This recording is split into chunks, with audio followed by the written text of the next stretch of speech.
You ever started working on a project and you're like, this is so great, this is going to be the best thing, this is going to turn out so well, and then you get like almost to the end and everything looks good, and then there's that one thing at the end and you're like, now I just can't fucking stand this. Well, let's meet the Haunted Mansion guitar. So here it is. There's going to be numerous beautiful pictures of it upside down and right side up, and with all of the threads clipped, but I haven't clipped them yet because I'm not an adult. Do we need to start with a musical sample?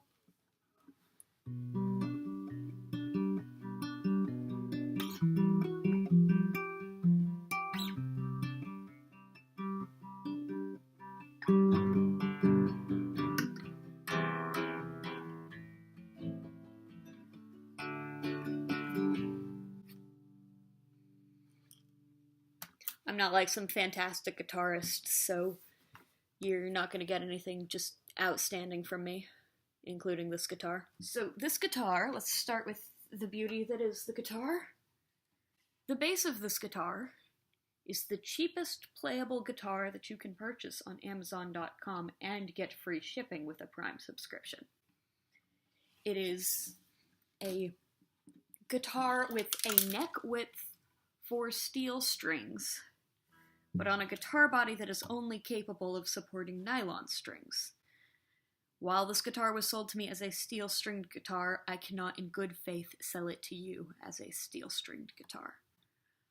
For people who don't know that much about guitar bracing, which is a lot of people, actual nylon string guitar, if you take off the strings and you stick your hand in here, you can feel the bracing, and there is a brace here, and then there's sort of a fan shape that goes through. There's a brace up here, and there's similar bracing on the back, but the bracing on the soundboard is what's really important.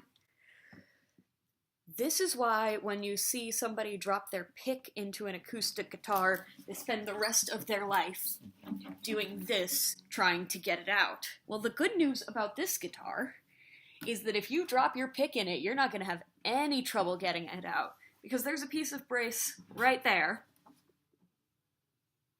And well, there's a piece of brace right here.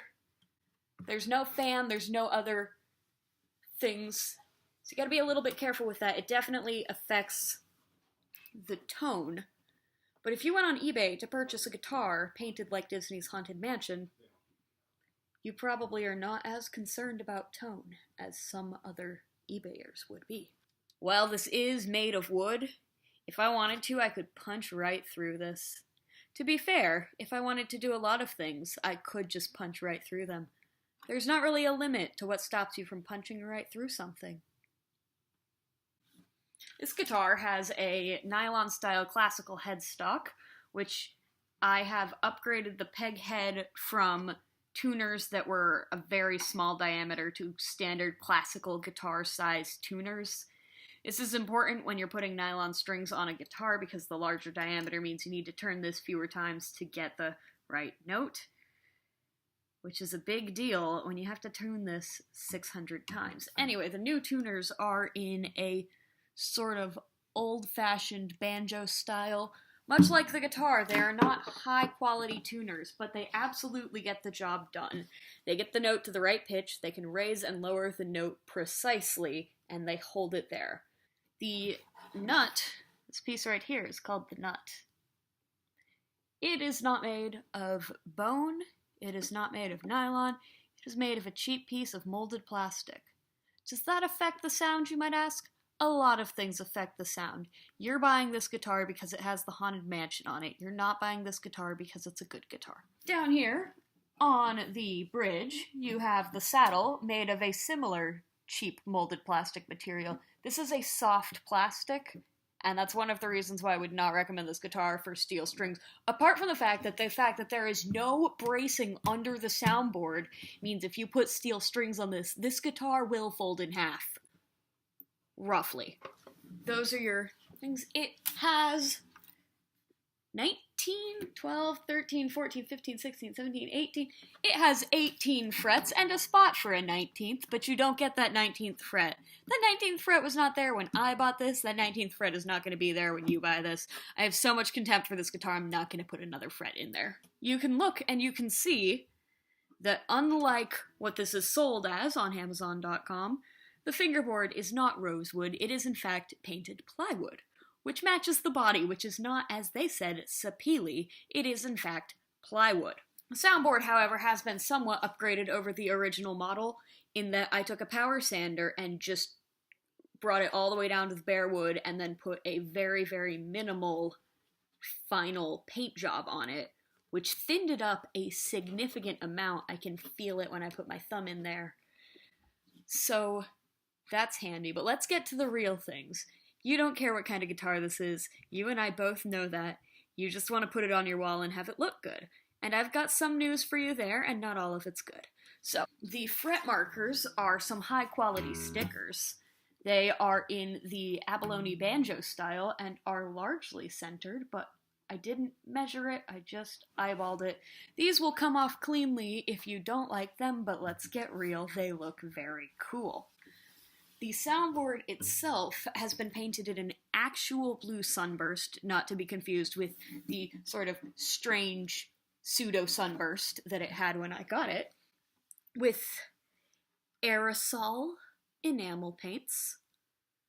It's been spray painted. And then a heat transfer of the Haunted Mansion wallpaper was carefully and caringly applied, which awesomely made the whole shiny front look awful. And now I can't stand to look at this. So let's keep going. It has a Gibson-style hummingbird dove pickguard, made according to the highest stick-on pickguard quality standards. It has the bride and a ghost with a top hat. Is it the Hackbox Ghost? That's for you to decide, because this is your guitar. If you pay me money for it. There's also pearlescent paint in there, just so you know. But this is all done behind a layer of plastic, so even if you decide to use, like, copper picks on this, this will stay put. But you can remove this pickguard, and there is a solid continuation of the mansion wallpaper underneath the pickguard. Now you may be saying, why is there a pickguard if this is a nylon string guitar and you're not going to pick it? So, continuation, these are extremely thin. They're made by a guitar player for guitar players, and they are the same people who did the hummingbird on my classical guitar. They're fantastic. You can't feel them. You can do intense string bends. They're not going to wear off. They're by inlaystickers.com. If you're learning to play guitar, the combination of the nylon strings, which are very nice on your fingers, and the steel spacing on the neck is a very good place to start. The frets all play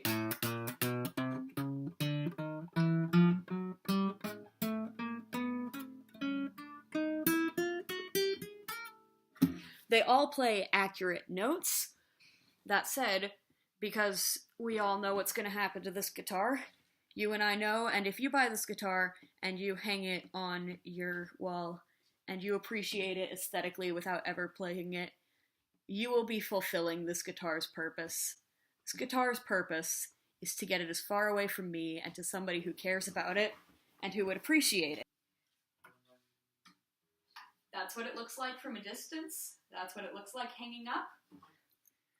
So, buy this guitar, because it looks Haunted Mansion themed, but also when your asshole friend comes over and touches your expensive things without asking, and just, like, doesn't even ask if they're yours, just goes into the house and says, "Ooh boy, this is cool," and takes it up off the wall and starts playing it, he will be able to play Creep by Radiohead. And really, that's all anybody can ask for.